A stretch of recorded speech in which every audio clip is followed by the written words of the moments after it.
వీడి దగ్గర చేరి 10 సంవత్సరాలు అవుతుంది. ఇలా రోజు అమ్మాయిల్ని ప్రాక్టీస్ అని పడేయాలనే ప్రయత్నం తప్ప పాట కంపోజ్ చేసిన పాపాన బోల. ఈడు సునకానందం.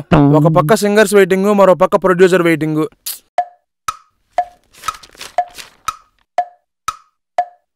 అనియా ఈ దండ ఎక్కడెట్టాలి?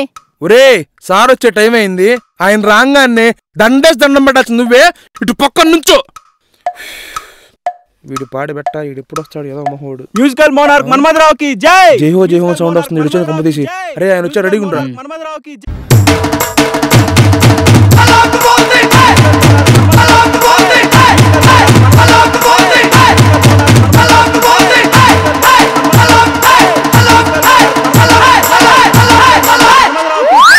మ్యూజికల్ మోనార్క్ మన్మథరావుకి జై. అజయ్ అజయ్ అజయ్ అజయ్. నువ్వేంట్రా నాకన్నా ఎక్కువ యాక్షన్ చేస్తున్నావు? స్టూడియోలో లైట్లు వేసుకోవచ్చు కదమ్మా. ఇప్పుడు కనపడి చూడండి సార్. సార్ సార్ మొన్న మీరు విడుదల చేసిన music is my mansion house అనే పాట వినగానే కోమలో ఉన్న మా బామ్మ లేచి మ్యాన్సన్ హౌస్ తాగి మరీ చిందేసింది సార్. మీ పాటకు ప్రాణం పోసే పవర్ ఉంది సార్. ఎవడ్రా ఈ చింతకాయ? మన కుర్రోడే పర్ఫార్మెన్స్ ఎలా చేశాడు. పులుపు ఎక్కువైంది, కొంచెం పంచదార చల్లండి.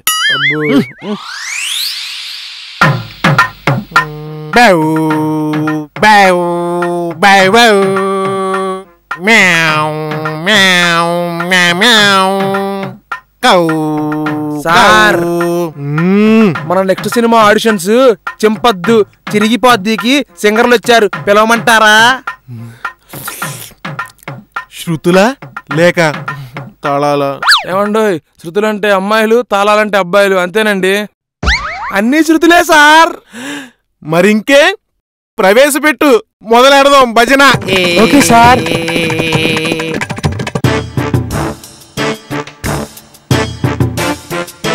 సార్ అమ్మాయి వచ్చింది.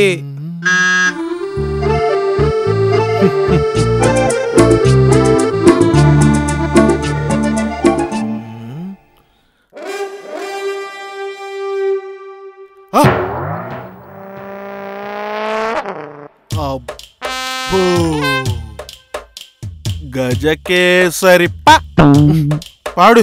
कभी जो बादल बरसे में देखो तुझे आंखें भर के तू लगे मुझे. ఆపు. అసలు నీ బాడీలో మాస్ తప్ప వాయిస్ లో బేస్ ఎక్కడుంది? అసలు పాట పాడుతున్న సింగర్స్ చూస్తే ప్రాణం లేచి రావాలి, ప్రాణం పారిపోయేలా ఉండకూడదు.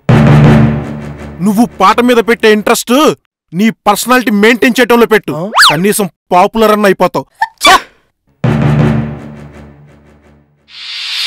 అరే పుష్పం సార్, ఇలాంటి డ్రమ్ములు కాకుండా సన్నని సన్నాయిలు ఏమైనా ఉంటే పంపించరా? Okay sir. బయట ఇంకో అమ్మాయింది, పిలుస్తాను.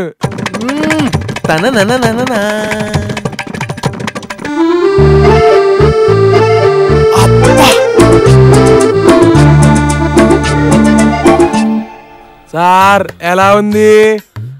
తళ్ళ మెరిసిపోతుందిరా. చూస్తుంటేనే వాయించాలనిపిస్తుంది. ఆ సన్నాయిని సాయంత్రం రమ్మను, ఊదేద్దాం. Okay sir. ఆ సిగ్గుపడిన చాలు, ఇంక పదమ్మా. వాట్, నేను ఇంకా పాడద్దా?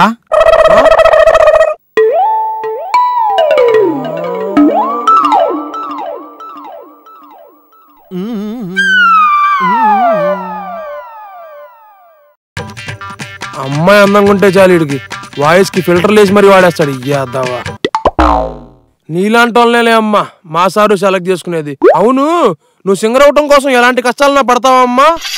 నా ప్రాణం పోయినా పర్లేదు సార్, ఒక్క పాడైనా పాడాలి. ఈ మాత్రం ఎంకరేజ్మెంట్ చాలమ్మా, నువ్వు సింగర్ అయిపోయినట్టే. ఇదిగో సాయంత్రం అడ్రస్కి వచ్చాయమ్మా, సరేనా?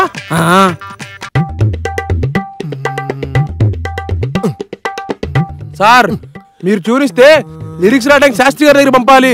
Already 1 month waiting. నీకెన్నిసార్లు చెప్పాలరా పుష్పం, నా సంగీతంతో శాస్త్రి గారి సాహిత్యం పోటీ పడలేదని, నేనిచ్చిన ట్యూన్లు విని టెన్షన్ పట్టం ఆపేసి ఒక్కసారైనా నా సంగీతానికి సరైన సాహిత్యం రాయమని చెప్పరా? వీడి బొంద ఇప్పటిదాకా 100 ట్యూన్లు ఇచ్చాడు. అది విన్న శాస్త్రి గారు వీడిని ఎడం చెప్పుతో కొడతా అన్నారు. అయినా శాస్త్రి గారు ప్రొడ్యూసర్ కి మాట ఇవ్వటం వల్ల వీడి ట్యూన్ కోసం వెయిట్ చేస్తున్నారు గాని, లేకపోతే వీడి ఇండస్ట్రీలో ఎస్తరాకులు ఎరగడానికి కూడా పనికిరాడు. అరే పుష్పం, సార్ ఈ రోజు రిలీజ్ అయిన మన రసిక శిరోమణి ఆల్బమ్ పబ్లిక్ టాక్ ఏంట్రా? రేపు మీ మార్నింగ్ వాక్ లో టాక్ ఏంటో మీకు అర్థమైద్దులేండి.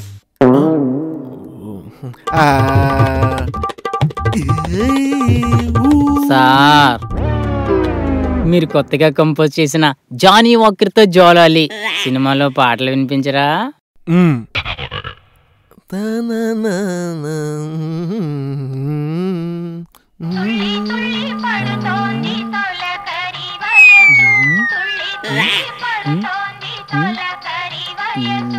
సార్, ఇది పురాతన కాలంలో పాటలా ఉంది. పాత పాటేరా. 10లో ఉన్న టెంపోని 100లో వేసి 4 డ్రమ్ములు 2 గిటారులతో మంచి మాస్ సింగర్స్ తో పాడిస్తే అదే రీమేక్ అయిపోద్ది. అరే పుష్పం సార్, ఈ పాటకి మన హాసన్ స్టెప్పులేస్తే ఎలా ఉంటదంటావు? అయినా అమ్మ సెంటిమెంట్ సినిమాలో మాస్ సాంగ్ ఏంటి సార్? సెంటిమెంట్ సినిమా అంటే ప్రేక్షకులు పాకెట్లో టిష్యూ పేపర్లు పెట్టుకొని చూస్తారా? అరే, నేను ట్రెండ్ ఫాలో అయ్యే ట్రెండ్ని కట్ చేస్తా, అది లెక్క. అయినా కుర్రోళ్ళు కొత్తదనాన్ని కోరుకుంటున్నారా? సార్, ఈ సినిమాలో పాటలు ఎవరు పాడతానరా? మాస్ సాంగ్ వచ్చి మన మాధురికి ఇచ్చేద్దాం, క్లాస్ సాంగ్ వచ్చి మన కృష్ణకి ఇచ్చేద్దాం, సాడ్ సాంగ్ వచ్చి సుబ్బు మామ ఓకేగా. ఇంకా ప్రమోషన్ సాంగ్ అంటావా? అఫ్ కోర్స్ నేనున్నాను అనుకో. ఇక ప్రేమ పాట మా తమ్ముడు పాడతాడు. సార్, మీ తమ్ముడికి నచ్చింది కదా సార్, ఎలా పాడిస్తారు? ఆ పాట లేదు, మన కంపోజర్ చూసుకుంటాడులేరా. నెల తిరిగేసరికి 25,000 మనం సమర్పించుకోవట్లేదు. అమ్ము మర్చిపోయాను సార్, గంట నుండి మన కీబోర్డ్ ప్లేయర్ బయట వెయిటింగ్ సార్, మీతో ఏదో పర్సనల్ గా మాడాలంట. అబ్బా, సర్లే రమ్మని చెప్పు. నమస్తే సార్. ఏమయ్యో, ఈ మధ్య కీబోర్డుతో కనిపించడమే మానేసావు, కొంపదీసి నువ్వు కూడా మ్యూజిక్ డైరెక్టర్ అయిపోయావేంటి? లేదు సార్, మా ఆవిడికి హెల్త్ బాగోట్లేదు, సీరియస్ అంటున్నారు. 1 లక్ష కావాలి, మీరేమైనా అరేంజ్ చేస్తే నెక్స్ట్ సినిమా వర్క్లో కట్ చేసుకుందరు. నీ వేళ్లల్లో విషయం తగ్గిపోయిందయ్యా, నువ్వు కుర్రోళ్ళు కనెక్ట్ అవ్వట్లా. మన ఇండస్ట్రీలో టాలెంట్ ఉన్నంత వరకే తల మీద పెట్టుకుంటారు, వన్స్ విషయం అయిపోయిందనుకో విసిరి పారేస్తారు. అర్థమైందనుకుంటా. అర్థమైంది సార్. అయినా వాడి కష్టాన్నేదో కొట్టేసినట్టు మొహం పెడతాడేంట్రా? వాడి కష్టాన్ని మనం కొనుక్కున్నావురా. అయినా వాడి పాటకు 10,000 ఇచ్చి ప్రొడ్యూసర్ దగ్గర 10 లక్షలు తీసుకునే టాలెంట్ మీ ఒక్కడికే ఉంది సార్. సర్లే గాని మన ప్రొడ్యూసర్ మనసున్న మహారాజును లోపల రమ్మని చెప్పు. నమస్తే మన్మథరావు. మన్మథరావు ఏంటి రాజు గారు? Call me Manmath. సర్లే గాని మన నెక్స్ట్ సినిమాలో మన సాంప్రదాయ సంగీత సాహిత్యం కలిసిన సాంగ్ ఒకటి కావాలయ్యా. రాజు గారు, మన ఇండస్ట్రీలో దీర్ఘాలు తీస్తుంటే దొబ్బేమంటున్నారండి. మనల్ని దేకే నాదుడే లేడు. అయినా మనోళ్ళు ఊర్లు వదిలేసి విదేశాలకెళ్ళి అక్కడ అర్థం కాని పాప్ సాంగులు ఇంటూ ప్రపంచాన్ని మర్చిపోతుంటే ఇంకా దీర్ఘాలు స్వరాలంటారేంటి రాజు గారు? మనలో మన మాట స్వచ్ఛమైన సాంప్రదాయ సంగీతం ఇంకా బ్రతికే ఉందంటారా? చూడు, మన పద్ధతులు సాంప్రదాయాలు పాటించే వాళ్ళు ఉన్నంత వరకు మన సంస్కృతి సంగీతం బతికే ఉంటుందయ్యా మన్మథరావు. చాలా మందిని చూసాంలే. నీకు పాప్ సాంగ్ నచ్చితే విను, నచ్చిన వాళ్ళకి వినిపించు, ఇక్కడ ఎవ్వరూ కాదనరు. కానీ నీకు అన్నం పెడుతున్న మన సంగీతాన్ని గౌరవించు. ఈడ అప్డేట్ అవ్వడరా పుష్పం. ఈ కాలంలో జనాలు చాలా వరకు ఎలా ఉన్నారంటే, ఎగ్జాంపుల్ విశ్వనాథం గారి దగ్గర నుంచి మాస్ మసాలా సినిమా ఎక్స్పెక్ట్ చేస్తున్నారా. వాళ్ళకు కావాల్సింది ఇస్తే వండర్ఫుల్ అంటారు, మనకు కావాల్సింది చేస్తే చెత్తగుందంటారు. ఇప్పుడు జనాలున్న ఫ్లోని ఫాలో అయిపోతేనే మనకి ఫ్యూచర్ ఉంటుంది. ఏమంటావు? సార్, పూర్వం కిలో బియ్యం 5 రూపాయలు, ఇప్పుడు 50 రూపాయలు. 50 రూపాయలు పెట్టినా సరే 10 రూపాయలకు దొరికే ప్లాస్టిక్ బియ్యం కలిపి కల్తీ చేస్తున్నారు. మనం తినే పప్పు, ఉప్పు, చివరికి మన కళ్ళలో వచ్చిన కన్నీళ్లు కూడా కల్తీ అయిపోయాయి సార్. కలియుగం అంటే కల్తీ యుగంలా తయారైంది. అయినా ఇవన్నీ మనకెందుకులేండి సార్, సాయంత్రం అయింది, శృతులు వెయిటింగ్ అక్కడ. మీరు ఊది విషయం లేని దానికి వాల్యూ పెంచండి. మీ ట్రెండ్ ఫాలో అవట్లేదని టాలెంట్ ఉన్న వాళ్ళు తొక్కేయండి. ఈడు సొనకానందం. అబ్బో అవును రే, నిజమే. ఈ గొడవలో పడిపోయి సాయంత్రం స్థుతుల గురించి మర్చిపోయా. పద పద వెళ్ళి ఊదేద్దాం.